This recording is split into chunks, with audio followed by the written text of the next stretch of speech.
하나님 아버지, 오늘도 주의 말씀 함께 읽었습니다.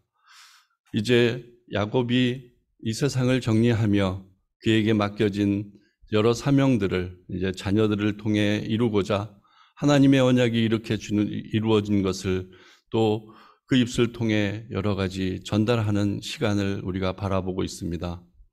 야곱의 인생 가운데 우리가 꼭 보아야 할 인생이 있다면 오늘 바라보게 하시고, 우리가 해야 할 몫이 있다면 그것을 잘 받아 행할 수 있는 자들로 인도하옵소서. 함께 하심을 믿고 감사드리며 예수님의 이름으로 기도합니다. 아멘.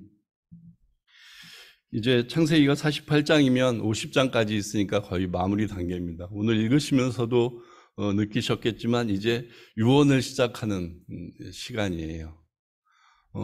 인생의 마무리를 지으면서 어떤 것들을 마무리 지을까? 지난 시간에 야곱이 이제 죽어도 여한이 없다라고 표현했던 그 시간이 이제 다가옵니다.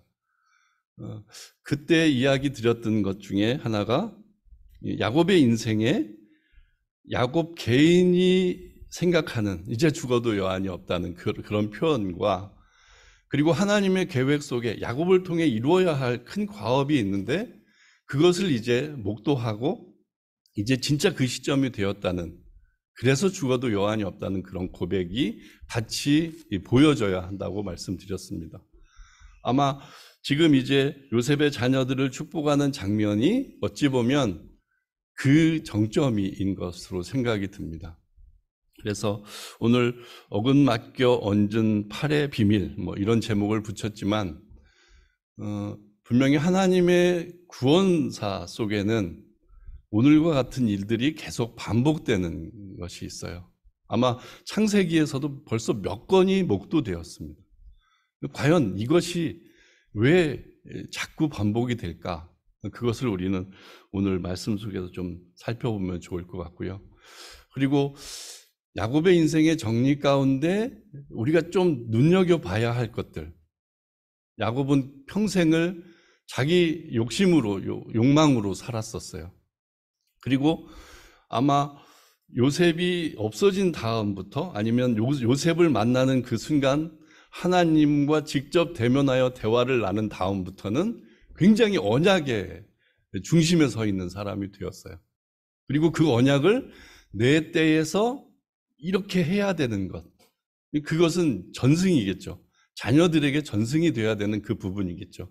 아브라함에게, 이삭에게 받았던 그 전승을 그대로 전승시켜야만 하는 그런 사명이 그에게 있었던 거고, 그것을 이제 명확하게 이해하고 그것을 하나하나 정리해가는, 그러니까 마지막 시간을 그렇게 의미 있게 보내는 것을 목도할 수 있습니다. 그러니까 우리들도 인생을 이렇게 살면 이렇게 준비해야 될 시기가 분명히 있는 것 같습니다. 저도 개인적으로 생각해 보면 40대, 50대 초반에는 그렇게 이런 부분에 대해서 많이 생각을 못 했습니다. 근데 이제 60대가 가까우면서 몸이 좀 아프기도 했고, 이렇게 좀 하여튼 뭔가 이렇게 부딪힘이 있으면 그때 죽을 때 어떤 느낌일까? 이런 생각들 좀 하게 됩니다. 그리고 옛날보다는 더 심각하게 그때의 어떻게 내가 해야 될 거라는 생각들을 더 구체적으로 하게 되는 거죠. 지난 금요일에 우리 기관을 만들었던 팀 켈러 목사가 이제 췌장암으로 투병 생활을 하다가 이제 돌아갔어요. 근데 돌아가는 그 순간에 이제 병원에서도 퇴원했고 집에서 임종을 맞았는데, 그 가족이, 그 아들이 전한 메시지 중에는 그분의 마지막 유언이 떠나려 함에 조금도 거리낌이 없다라는 표현을 했답니다. 그러니까 그분은 이제 췌장암 항암 치료를 하는 과정에서 모든 것들을 잘 정리를 했어요. 그 기관도 정리를 했고 은퇴를 했고, 그리고 오로지 투병에만 애를 썼었습니다. 그리고 저술하는 것, 그러니까 책을 쓰는 것, 그런 일들로 이제 마무리를 하고 있었는데, 그만큼 세계적으로 유명한 사람, 그리고 남겨진 책들이 수십 종이 되는 사람인데 불구하고 굉장히 미련이 남을 만한 인생을 사셨지만 이제 마지막 때에는 나는 더 이상 이 세상에 거리낄 것이 없다. 빨리 주님 만나고 싶다. 이렇게 표현했다는 거죠.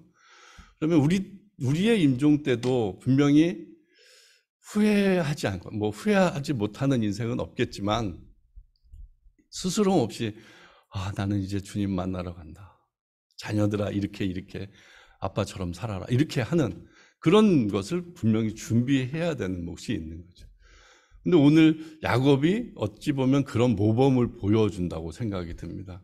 그런 측면으로 오늘 하나님이 야곱에게 주신 은혜대로 그것을 잘 준비하고 그것을 잘 전승시키는 그런 과정, 그런 것들을 잠시 그런 입장으로 살펴보도록 하겠습니다.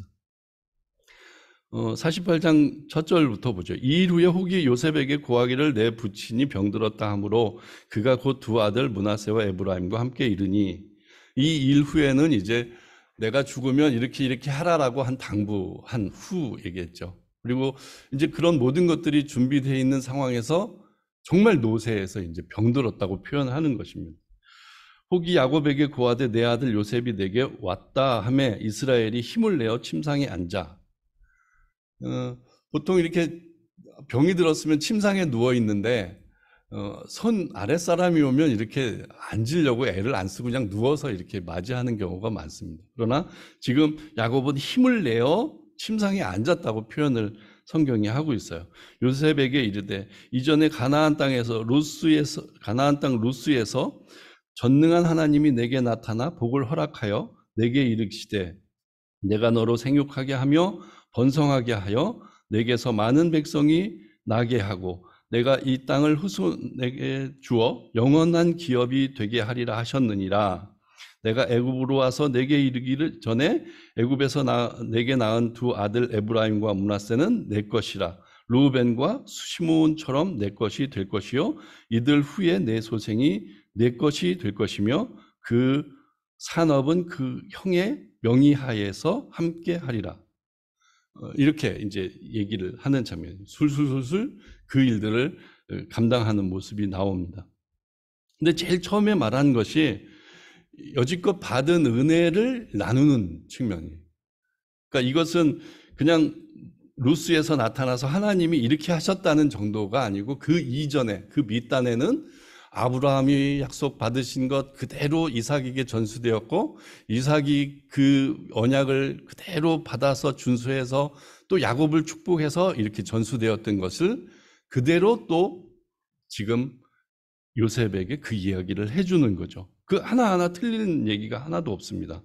그리고 특별히 루스는 베델 땅에 하나님을 만난 그 얘기를 하는 겁니다. 그러면서 여기에 또 강조하는 것이 전능한 하나님이 내게 나타나 복을 허락하여 이렇게 하실 거다. 이렇게 이제 표현하는 겁니다.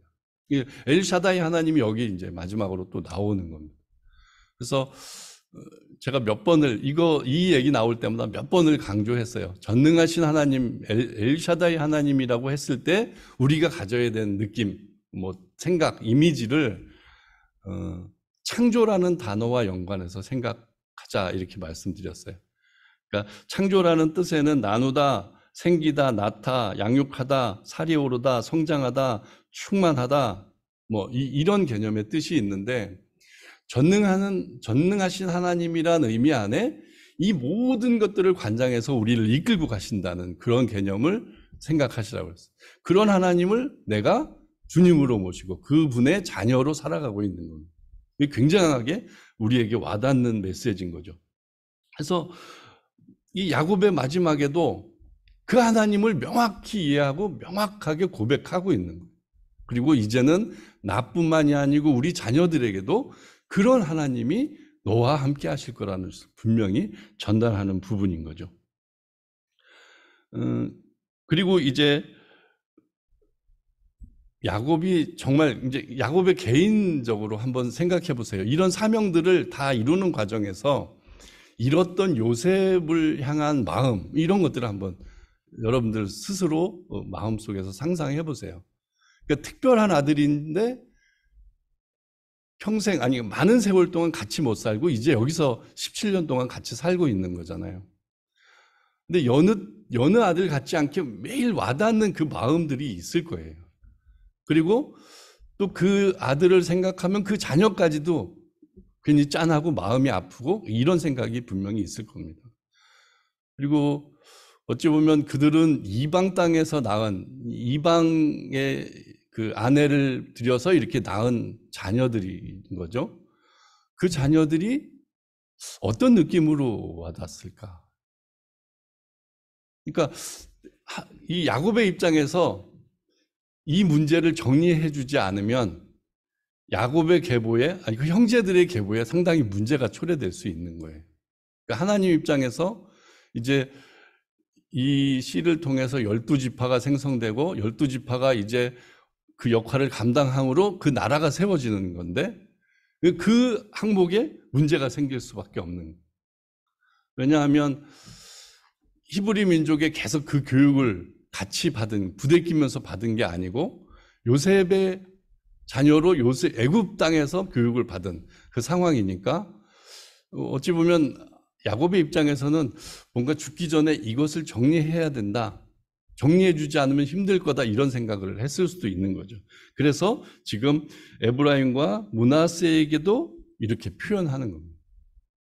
그리고 특별히 그 손자들을 내 아들로 여긴다고 이렇게 표현하는 부분이에요. 그래서 여러분 다 알다시피 에브라임과 므낫세는 12지파에 등극을 합니다.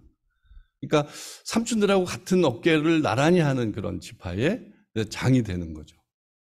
근데 그런 개념으로 왜 이게 갑자기 왜 이렇게 됐을까 이렇게 생각 드는 부분이 있는 거죠.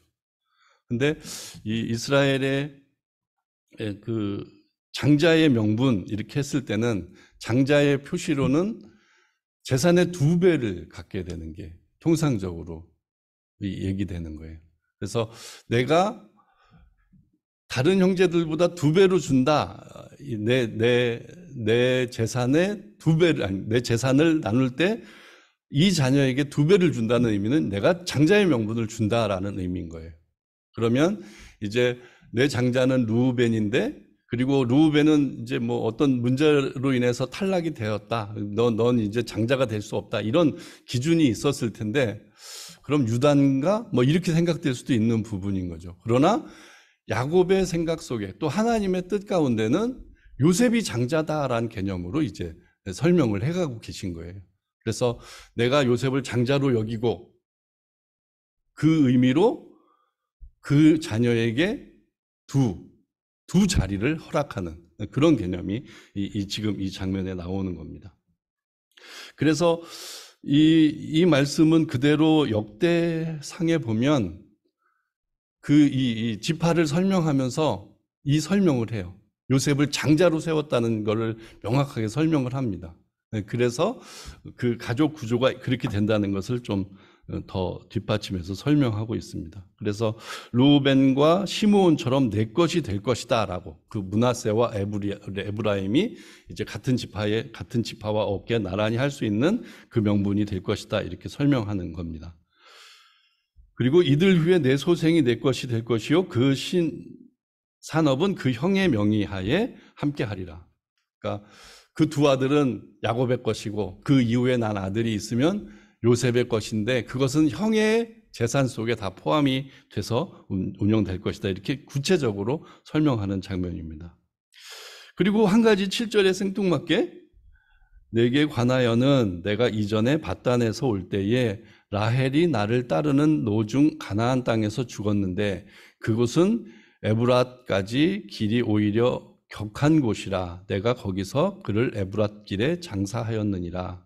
에브랏은 곧 베들레헴이라 라고 성경은 굳이 이 규절을 끼워놓고 있습니다. 그러니까 왜 갑자기 이게 등장할까 생각해 보면 야곱의 그 심사 가운데 이 라헬이란 사람이 굉장히 많이 차지하고 있다는 그 부분을 또 한 번 더 설명해 주고 있는 것 같습니다. 그래서 라헬의 소생 요셉, 그들을 축복하면서 그 어미를 생각하는 거죠. 그리고 내가 그때 정말 어려운 시기였죠. 이렇게 그 노중에서 이런 일을 당하고 또 그 시로 지금 요셉이 나왔으니까 그 대목을 떠올리면서 그리고 그가 그쪽에 매장되어 있다는 것을 떠올리면서 이제 그 산업 가운데 이것이 다 작용될 것을 이렇게 성경은 얘기해 주고 있습니다. 그 베들레헴, 이곳 베들레헴이라고 되어 있는 그곳은 이제 에브라임 땅이 되는 거죠. 에브라임 지파의 땅이 됩니다. 나중에 확인하면. 그렇게 해서 그 요셉을 향한 마음, 그리고 라헬을 향한 마음, 그런 것들이 녹아지고 그 안에 이렇게 신앙의 전수, 축복의 전수가 이어지는 그런 배경을 우리가 7절까지 살펴볼 수 있습니다. 그리고 또 이제 오늘 읽은 본문이 또 설명되어야 할 부분이 있는 거죠. 요셉의 이름 아들들을 보고 가로되 아들은 누구냐 이렇게 묻죠. 그리고 요셉이 그 아비에게 고하되 이는 하나님이 여기서 내게 주신 아들들이니이다. 아비가 가로되 그들을 이끌어 내 앞으로 나오게 하라. 내가 그들에게 축복하리라. 요셉의 표현도 내가 이 땅에서 그냥 낳은 정도가 아니고 이는 하나님이 여기서 내게 주신 아들이라고 소개하는 부분도 우리가 눈여겨볼 필요가 있어요. 우리 자녀들을 우리가 이렇게 떠올리고 언급할 때에 우리들도 항상 이런 마음이 있으면 좋을 것 같아요. 하나님이 내게 주신 아들. 그러니까 내가 애써서 낳은 아들이기보다는 하나님이 내게 주신 아들. 그러니까 누구한테 소개할 때도 이것은 굉장히 아름다운 모습인 거예요. 그런 것도 한번 여기서 캐치할 수 있습니다. 그리고 소개하니까 이제 내가 그들을 축복하리라. 여기 1절부터 쭉 작정했던 대로 내가 그들을 축복하리라 하면서 이렇게 하는 거죠. 그리고 이스라엘이 눈이 아이로 인하여 어두워져서 보지 못하더라. 이것은 야곱이 그 장자의 명분을 빼앗길 때 그런 상황하고 거의 비슷한 상황이죠. 요셉이 두 아들들을 이끌어 아비 앞으로 나아가니 이스라엘이 그들에게 입맞추고 그들을 안고 요셉에게 이르되 내가 내 얼굴을 보리라고는 뜻하지 못하였더니 하나님이 내 소생까지 보이셨도다. 이 굉장히 기쁘다는 표현이죠. 나는 너를 17년, 그러니까 몇 년 동안 내가 너를 없이 너 죽은 줄 알고 살았는데 너가 나타난 것도 너무 감사한데 그 손자까지, 자녀까지 이렇게 보게 하니 너무 기쁘다는 표현이고, 요셉이 아비 무릎 사이에서 두 아들을 물리고 땅에 엎드려 절하고 우스로는 에브라임을 이스라엘의 좌수를 향하게 하고 좌수로는 므낫세를 이스라엘의 우수를 향하게 하고 이끌어 그에게 가까이 나아가매. 그러니까 축복한다고 하니까 두 명을 동시에 축복할 수밖에 없잖아요. 근데 요셉의 상식적으로 얘가 장자니까 얘는 아버지의 오른손이 얹어질 수 있도록 그렇게 해야지, 그러면서 이 야곱을 바라보면서 오른쪽에 므낫세를 놓고 왼쪽에 에브라임을 놓고 그렇게 이제 보내는 거죠. 이제 너희들 할아버지 앞으로 가라 이렇게 보내는 거죠. 자, 그렇게 해서 나아갔는데 14절에 이스라엘이 우수를 펴서 찾아 에브라임의 머리에 얹고 좌수를 펴서 므낫세의 머리에 얹으니 므낫세는 장자라도 팔을 어긋맞겨 얹었더라. 그러니까 기이한 일이 발생한 거예요. 그 당시에 상식적으로 이해가 안 되는 일이 발생한 거죠. 그러니까 알아서 위치를 잡아서 그냥 편하게 이렇게 내려서 축복하면 되는 겁니다. 근데 굳이 그냥 이거 사실 이렇게 하는 게 힘들잖아요. 나이도 든 상황에서 지금 병들어서 금방 누워 있어야 되는 그런 상황인데 굳이 앞으로 해서 이렇게 하는 게 보통 일은 아닌 거잖아요. 근데 그렇게 하는 것을 이제 목도하게 되는 거죠. 그러니까 15절에 그러고서 이제 축복을 합니다. 그가 요셉을 위하여 축복하여 가로되 내 조부 아브라함과 아버지 이삭이 섬기던 하나님, 나의 남으로부터 지금까지 나를 기르신 하나님, 나를 모든 환난에서 건지신 사자께서 이 아이에게 복을 주시오며 이들로 내 이름과 내 조부 아브라함과 아버지 이삭의 이름으로 칭하게 하시오며 이들로 세상에서 번식되게 하시기를 원하나이다. 그러니까 굉장히 좋은 축복을 하고 있는 겁니다.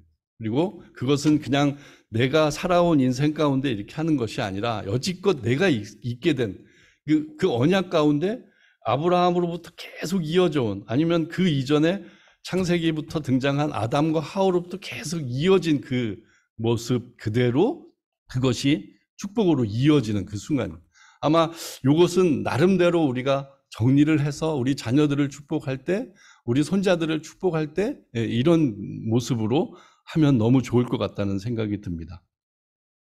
근데 여기서 한 가지 우리가 좀 살펴볼 것이 있는데요.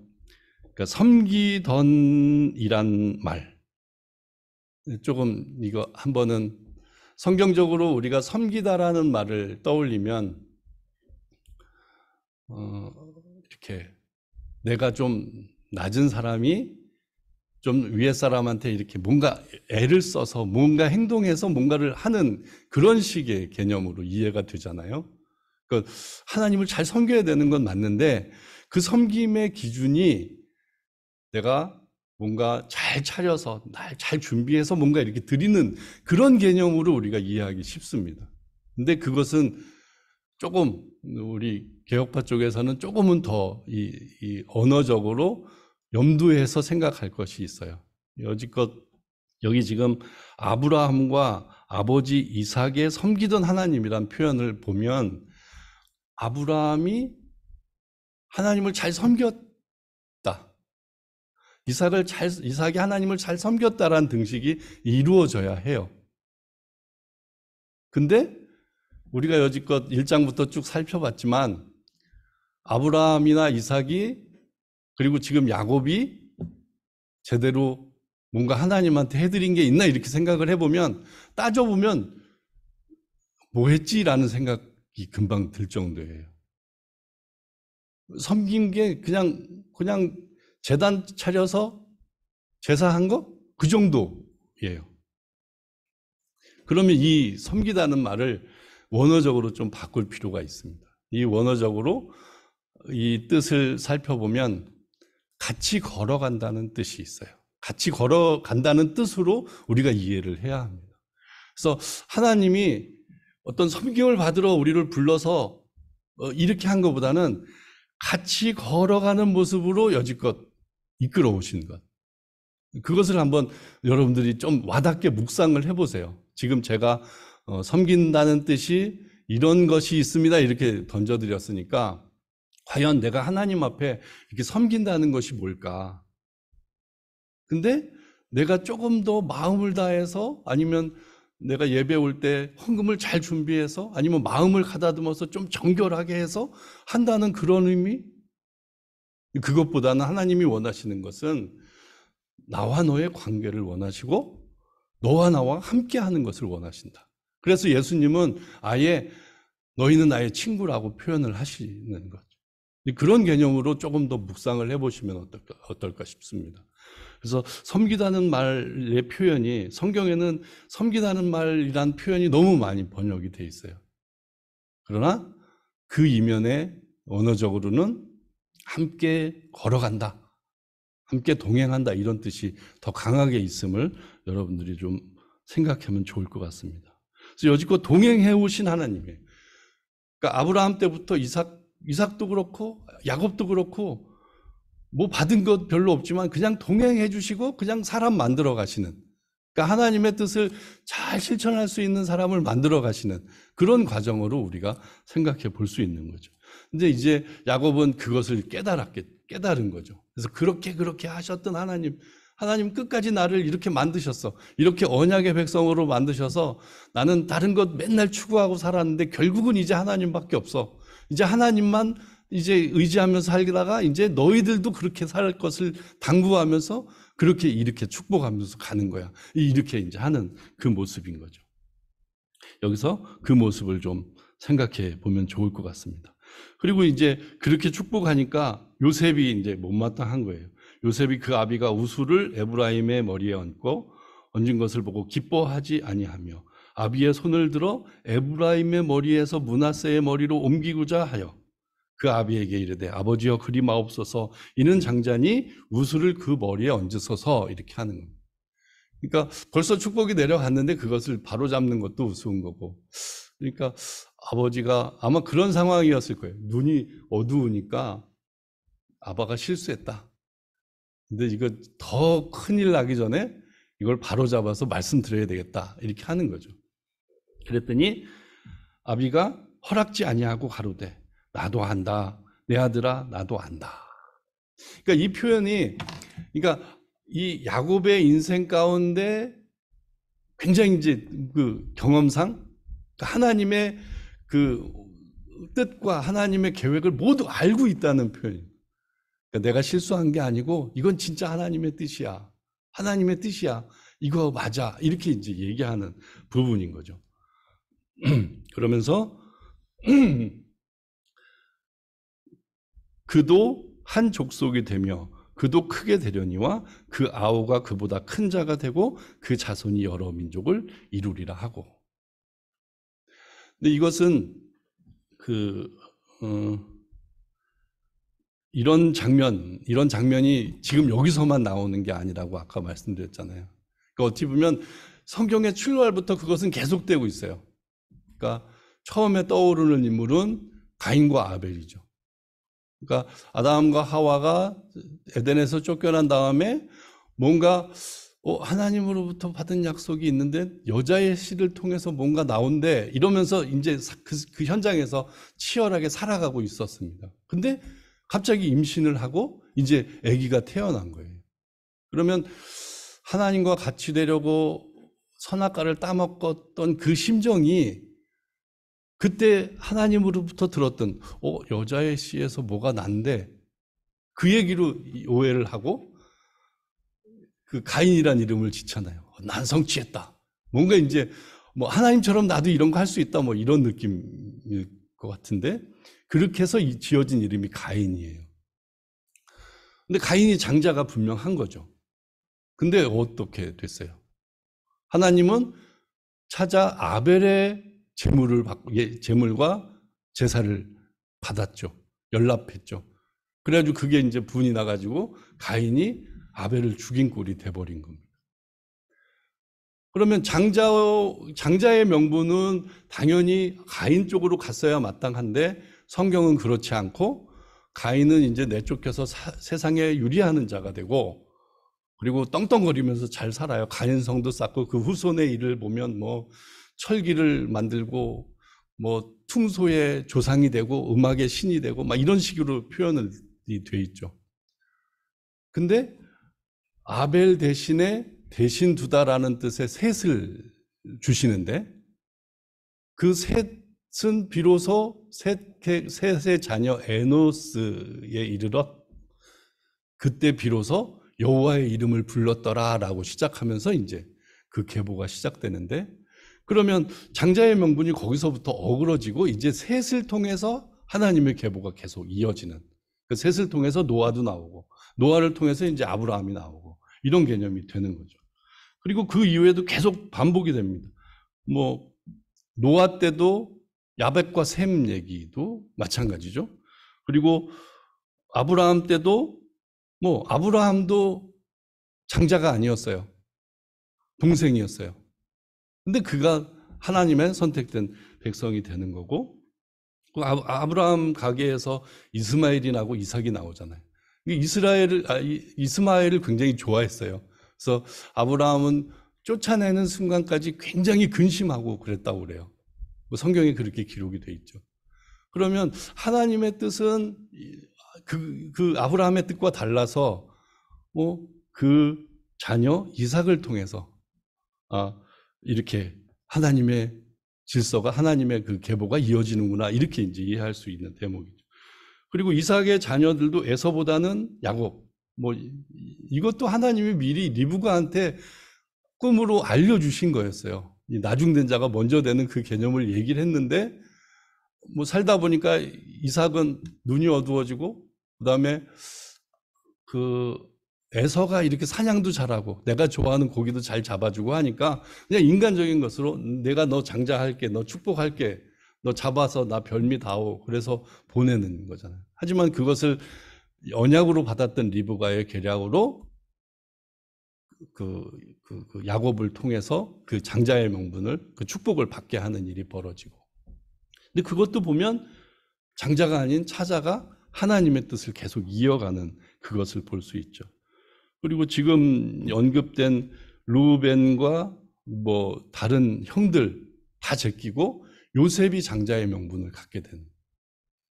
그러니까 이것은 하나님이 꿈으로 주셔서 꿈이 이제 이루어진 거예요. 뭐 결국에는 볕단만이 아니라 해와 달과 별까지 다 이 요셉을 경배하는 그런 꿈을 꿨었잖아요. 근데 그것이 온전하게 그런 모습으로 이루어진 거죠. 그리고 뭐 그 이후에 뭐 아론과 모세의 얘기도, 뭐 아론이 장자인데 모세를 쓰신 그런 일과, 뭐 다윗도 그렇고 솔로몬도 그렇고 다 장자가 아닌 차자들이 그 일들을, 하나님의 일들을 계속 하고 있는. 그리고 뭐 신약에서도 보면, 신약에서도 그런 뭐 선택받은 자, 그러니까 이 뭐 유대인과 이방인을 구분하셔서 그 설명들을 많이 하잖아요. 이방인, 유대인들 하나님의 백성의 것이었는데 그것이 이제 이방인으로 이렇게 그 복음이 흘러가는 그 형세를 계속 설명하고 계시듯이, 하나님의 계획 속에는 이런 것들이 이제는 뭐 사람들의 혈통이나 기준이나 이런 것들 다 필요 없고 하나님의 계획, 하나님의 주권 아래 이 모든 것들이 이루어진다는 것을 이 대목에서 한번 살펴볼 수 있는 거죠. 그런 맥락으로 우리가 계속 묵상해야 합니다. 그래서 저는 이 부분을 보면서 그게 연상이 됐어요. 그러니까 예수님이 우리를 구원하시는 모습. 그러니까 우리는 구원받을 수 있는 자가 아닌 거잖아요. 이방인으로 살고 있고, 그리고 뭐 우리 속을 들여다보면 하나님의 사람, 뭐 그거 정말 절대 하나님의 사람이 될 수 없는 그런 우리들인데, 그냥 그 세상의 기준이나 아니면 이런 논리에 맞지 않게 마치 이렇게 야곱이 어긋나서 이렇게 축복한 것처럼 그 방법과 다르게 우리를 이렇게 축복하셔서 우리를 구원 백성으로 삼아주신 그 일들, 그 모습이 연상이 됐어요. 그렇다면 하나님의 계획은 지금 나 같은 자를 위해서 예수님을 희생시켜서까지 우리를 구원하신 그 일들이 그냥 우리 상식선에서 옛날 뭐 장자로 이어주는 그런 축복의 계보 그런 수준이 아니라 하나님의 계획 가운데 있는 이 모든 일들이라는 것을 이 대목에서 다시 한번 생각해 볼 수 있는 겁니다. 그래서 어긋나서 무엇인가 하지만 그것은 세상에 바라보는 눈일 것이고, 하나님은 그 일을 통해서, 그 약속을 통해서 계속 그것을 이루어 간다는 것을 한 번 더 묵상해 볼 수 있습니다. 그리고 이제 21절에 이스라엘이 요셉에게 또 이르되 나는 죽으나 하나님이 너와 함께 계시사 너희를 인도하여 너희 조상의 땅으로 돌아가게 하시려니와 내가 내게 내 형제보다 일부분을 더 주었나니 이는 내가 내 칼과 활로 아무리 족속의 손에서 빼앗은 것이니라. 이렇게 이제 오늘 말씀이 끝납니다. 근데 이 아모리 족속에서 칼과 활로 빼앗은 땅은 세겜을 얘기해요. 부엘세바, 물이 많은 땅. 근데 이것은 결국 다 그 자녀들의 지파에 소속된 땅이 되는 겁니다. 그래서 지도로 보면 요단강 서편, 서편. 그러니까 지도로 보면 요단강 서편에 뭐 예루살렘, 또 베들레헴, 부엘세바, 뭐 그쪽이 모두 그 요셉에게 준 땅. 그러니까 에브라임과 므낫세에게 준 땅. 므낫세는 우편 쪽에 조금 나눠져 있고 그 에브라임 지파의 위쪽에 위치하게 되는데, 하여튼 그 모든 땅이 이런 식으로 내가 특별하게 전수되는 땅이라는 것을 계속 성경은 강조하고 있습니다. 오늘 본문을 다 살펴보면서 다시 한번 정리하고 마무리 짓죠. 하나님의 언약에 대해서 우리는 명확히 할 필요가 있습니다. 그러니까 우리가 추구하는 것 있지만 결국에는 야곱처럼 언약을 발견하고 언약 가운데 살아갈 수밖에 없는. 그래서 그 언약이 내게도 이루어졌구나라고 기쁘며 그것을 누리는데 그것은 나로 끝나는 것이 아니라 하나님의 계획 속에는 내 자녀에게 또 그 자녀들에게 계속 전수되어야 하는 그 일들이 우리에게 남아져 있는 거죠. 그래서 죽어도 여한이 없다는 뜻에 내가 정말 살면서 하나님께 은혜를 누렸다 이런 표현이 또 있지만 하나님이 내게 주신 사명 그것이 온전하게 피력되는 그 일들까지도 우리는 생각해 봐야 합니다라고 다시 한번 당부를 드립니다. 그리고 하나님의 언약이 그렇게 이루어짐으로 해서 지금 이 시대 아니면 그 십자가 앞에서 구원받은 우리들의 모습까지도 다 연결해서 생각해 볼 수 있는, 그러면 은혜를 받은 우리들인 거예요. 야곱이 계속 이렇게 할 수밖에 없는 것은 하나님의 은혜를 받아 내가 이렇게 살았구나, 내가 이렇게 살아낸 거구나, 이렇게 고백할 수밖에 없는 거예요. 우리들도 하나님의 구원의 백성이 된 것이라면 그 은혜를 누린 자로 살아가면서 나로 끝나는 것이 아니라 내 주변, 내 자녀들에게까지 그 언약이 계속 전수될 수 있도록 그 놀라운 일들을 이 시간 이후에도 계속 말씀을 통해 묵상하시고 또 결실들을 맺어가시기를 주님의 이름으로 부탁드립니다. 기도하겠습니다. 하나님 아버지 감사합니다. 오늘도 하나님의 언약을 우리가 야곱의 전수를 통해 또 생각해 보았습니다. 사람의 기준은 이해하기 힘들지만 하나님의 계획과 하나님의 주권 사이에 그 모든 것들이 이루어지고 있음을, 그것은 은혜로 주어지고 있음을 또 우리가 살펴보았습니다. 정말 우리 한 사람 한 사람에게 그 은혜가 와닿고 그 은혜가 정말 고백되어지고 그 은혜가 나로 끝나는 것이 아니라 내 주변과 내 후손들에게도 정말 계속 이어져 반드시 하나님 나라 백성으로 살아가는, 하나님 나라가 온전히 이루어지는 그 은혜를 누리게 하여 주시옵소서. 함께 하심을 믿고 감사드리며 예수님의 이름으로 기도합니다. 아멘.